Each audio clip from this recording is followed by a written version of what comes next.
ఓం నమః శివాయ. ఓం నమో నారాయణాయ. కర్మ నివారణ నరదృష్టి నివారణ కాళభైరవాయ నమో నమః. ఓం సూర్య అరిష్టేతు సంప్రాప్తే సూర్య పూజాంచ కారయేత్.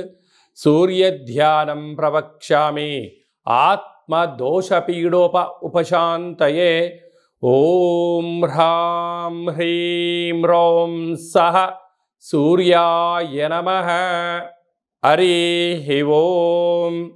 మా ఛానల్కి స్వాగతం. చూస్తున్న వీక్షకులకు ప్రేక్షకులకు ప్రియ కాళభైరవ భగవద్బంధులకి స్వాగతం పలుకుతూ మమ్మల్ని ఎంతగానో ఆదరిస్తూ ఉండబడినటువంటి ప్రియ సోదర సోదరీమణుల అందరిపైనను ఆరోగ్యకారకుడైనటువంటి సూర్య భగవానుడి యొక్క ఆశీస్సులను కోరుకుంటూ మిథున రాశిలో ఏడాది తర్వాత రవి భగవానుడు సంచారం అవ్వడం వలన 15/6/2024 నుండి 16/7/2024 వరకు ఏడాది తర్వాత మిథున రాశిలో రవి సంచారం చేయనప్పుడు అందరికీ నిండు నూరేళ్ల ఆయురారోగ్యాలను, అనారోగ్యం లేకుండా, పితృదోషాలు లేకుండా, ఆత్మస్థైర్యంతో అన్నింటా విజయం కలిగించేటువంటి అన్ని గ్రహాలలో అన్ని రాశులలో అందరికీ ఎలా ఉండబోతుందో ఈ వీడియోలో సవివరంగా సంపూర్ణంగా తెలుసుకుందాం.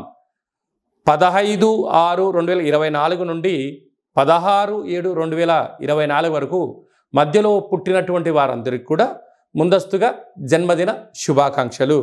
గతంలో వివాహం చేసుకున్న వారికి వివాహ వార్షికోత్సవ శుభాకాంక్షలు.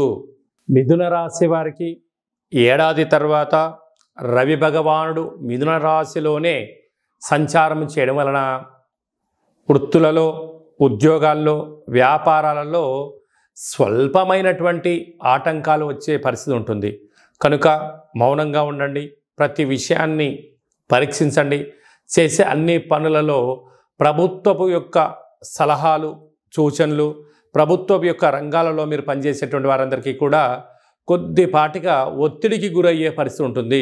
అంటే ఎదుటి వ్యక్తులు మిమ్మల్ని ప్రతి చిన్న విషయాన్ని పరీక్షిస్తూ ఉంటారు. మీరు ఎలా రియాక్ట్ అవుతారు? మీరు ధర్మంగా ఉన్నారా, అధర్మంగా ఉన్నారా, మీ మాటకు ప్రతి మాట స్పందన ఏంటి అనుకుంటూ ఉంటారు. అయితే స్వామి వివేకానంద గారు ఒకటి చెప్తుంటారు, ఎవరు ఏదైనా అన్నా నీ పైన వేసిన రాయినైనా పుష్పాన్నైనా దారిని పైన మీరు నించొని ఉండండి. వేసిన వారు అక్కడే ఉంటారు, వేయించుకున్నవారు మీరు ఎక్కడో ఉంటారు. కనుక అన్న ప్రతి మాటకు మీరు రియాక్ట్ అవ్వకుండా మౌనంగా ఉండండి. అలాగనే సేవా రంగాలు, రాజకీయాలు, స్వయం వృత్తులు, గృహ భవన నిర్మాణ కార్యక్రమాలు చేసేటువంటి వారికి ఇది స్వల్పమైనటువంటి ఇబ్బంది అనిపించను కాలం ఎల్లదీయండి.